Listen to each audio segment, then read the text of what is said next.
Hello everyone, this is Shalini and you are watching your own educational channel ज्ञान की मोती।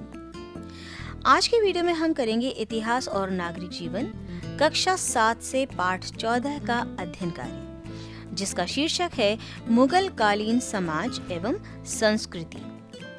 Dear students, अध्याय लंबा होने के कारण मैं अध्ययन कार्य के 2 वीडियोस बना रही हूँ। आज की वीडियो में हम आधे चैप्टर का अध्ययन करेंगे।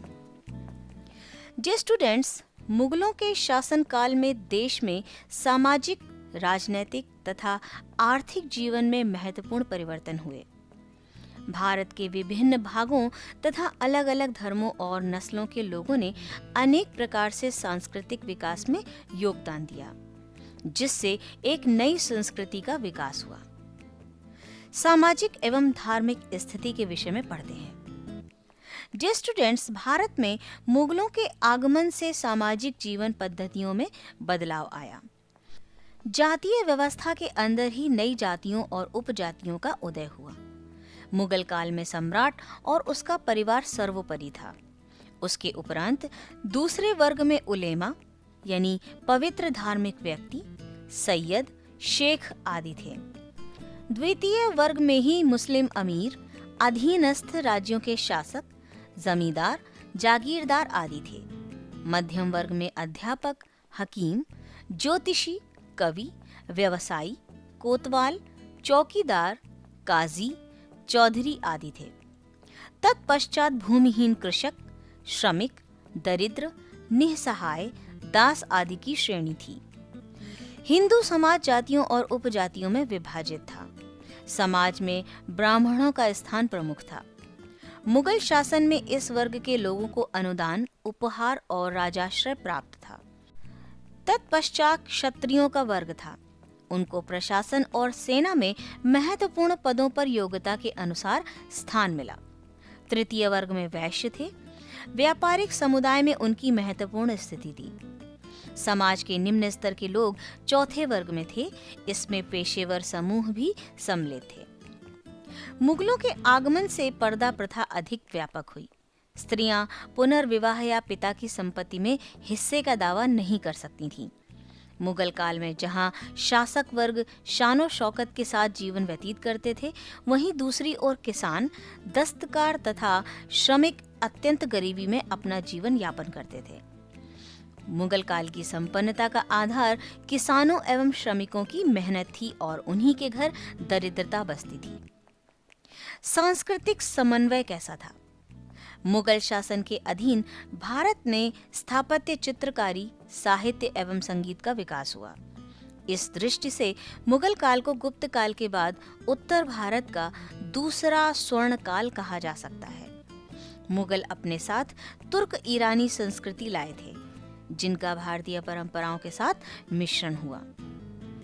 आइए अब हम मुगल कालीन स्थापत्य कला के विषय में पढ़ते हैं।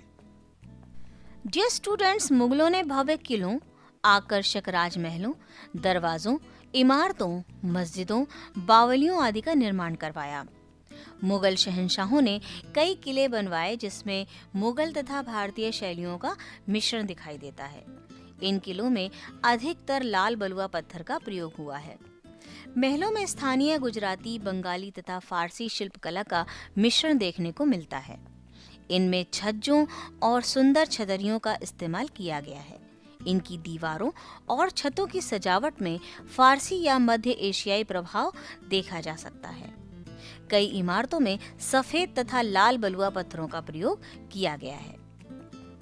मुगल शहंशाहों ने इमारतों को सजाने के लिए अर्ध बहुमूल्य पत्थर जैसे नीलमणि, फिरोजा आदि का प्रयोग फूल पत्तियों की आकृतियों तथा ज्यामितीय आकारों को बनाने के लिए किया। सजावट की इस पद्धति को पिएत्रा द्यूरा, जो एक प्रकार की नक्काशी होती है, कहते हैं। कुछ इमारतों में अरबी भाषा में कुरान की आयतें देखने को भी मिलती हैं। इनकी इमारतों की विशेषता इनके विशाल गुम्मद, मेहराब, दरवाजे तथा ऊंचे चबूतरे हैं।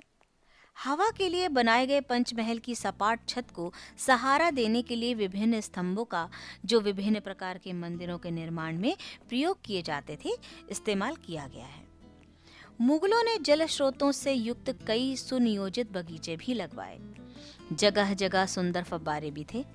कुछ मुगल बगीचे जैसे कश्मीर में निशात बाग, पंजाब का पिंजौर बाग और लाहौर का शालीमार बाग प्रसिद्ध है। बहते पानी का उपयोग करना मुगल काल की विशेषता थी। आइए मुगल कालीन चित्रकारी के विषय में पढ़ते हैं। चित्रकारी के क्षेत्र में मुगलों ने विशिष्ट योगदान दिया। उन्होंने भारतीय जीवन से जुड़े प्रसंग तथा प्राकृतिक दृश्यों का चित्रकारी में समावेश किया, जैसे दरबार, शिकार तथा युद्ध के दृश्यों का। उन्होंने फारसी कथाओं को चित्रित करने के अलावा महाभारत के फारसी अनुवाद, ऐतिहासिक रचना अकबरनामा तथा दूसरी पुस्तकों को चित्रों से सजाया। उन्होंने भारतीय रंगों जैसे मयूरी नीले रंग तथा लाल रंग का अधिक प्रयोग किया। मुगलों ने अपनी चित्रकारी में ईरानी शैली के सपाटपन के स्थान पर भारतीय कूंची की गोलाई का प्रयोग किया, जिससे त्रिआयामी चित्र बनने लगे। तैमूर घराने के राजकुमार शीर्षक से बनाया गया चित्र हुमायूं के काल की अनुपम देन है। यह चित्र 1.15 वर्ग मीटर कपड़े पर बनाया गया है। ऐसा माना जाता है कि यह मंगोल परंपरा की देन है, जिसमें तंबुओं पर वे चित्रकारी किया करते थे। अकबर के अधीन पुर्तगाली पादरियों ने दरबार में यूरोपीय चित्रकारी का समावेश किया। उनके चित्रों में दूर दिखने वाली आकृतियों को छोटा दर्शाने के सिद्धांत को अपनाया गया। इससे आकृतियां अपने सही परिप्रेक्ष्य में सामने आती थीं। जहांगीर के काल में चित्रकारी विकास की बुलंदियों तक पहुंची। जहांगीर के शासनकाल में मनुष्य की एकल आकृतियों और पशुओं की आकृतियों के चित्रण में विशेष प्रगति हुई। राजस्थानी शैली की चित्रकारी में पश्चिम भारतीय या जैन शैली की पूर्ववर्ती परंपराओं का मिश्रण चित्रकारी की मुगल शैलियों के साथ किया गया। इसमें पुराने विषयों का भी समावेश किया गया है। इस प्रकार इस शैली की चित्रकारी में शिकार के दृश्यों के अलावा राधा कृष्ण की प्रेम लीला, 12 मासा अर्थात वर्ष के विभिन्न मौसम और रागों के चित्रण को भी स्थान दिया गया। पहाड़ी शैली में भी इन परंपराओं को जारी रखा गया। आइए अब हम मुगल कालीन संगीत के विषय में पढ़ेंगे। संगीत सांस्कृतिक जीवन का एक और क्षेत्र था जिसमें हिंदुओं और मुसलमानों ने एक दूसरे से सहयोग किया। अकबर ग्वालियर के प्रसिद्ध गायक तानसेन का संरक्षक था। तानसेन को कई नए रागों की रचना का श्रेय दिया जाता है।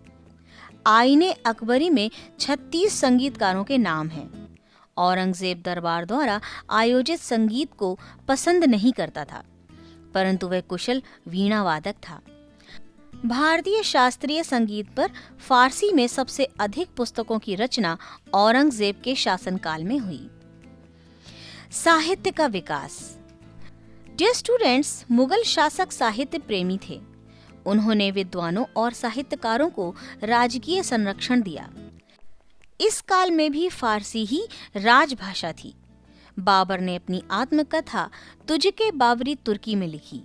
इस काल में गुलबदन बेगम, अबुल फजल, बदायूनी, मुहम्मद कामगार, अब्दुल हमीद लाहौरी आदि ने फारसी में रचनाएं लिखी। अकबर ने अथर्ववेद, महाभारत, हरिवंश पुराण तथा रामायण का फारसी में अनुवाद कराया। शाहजहां का पुत्र दारा शिकोह फारसी और संस्कृत का विद्वान था। उसके सहयोग से उपनिषद और भगवद गीता का फारसी में अनुवाद किया गया। अकबर के समय ही हिंदी कविता का सर्वाधिक विकास हुआ। मलिक मोहम्मद जायसी, अब्दुल रहीम खान खाना, नंददास उसके काल के प्रमुख कवि थे। महाभारत का अनुवाद बदायूनी द्वारा रज्मनामा नाम से किया गया। इसी काल में स्थानीय कवि भी उभरे, जैसे तुलसीदास, सूरदास, मीराबाई आदि। डियर स्टूडेंट्स, हमारे आधे चैप्टर की रीडिंग आज हमने इस वीडियो में कंप्लीट कर ली है। हम मिलेंगे अगले वीडियो में इसी अध्याय के बाकी बचे अध्ययन कार्य के साथ। तब तक के लिए अपना विशेष ध्यान रखिए। Thank you.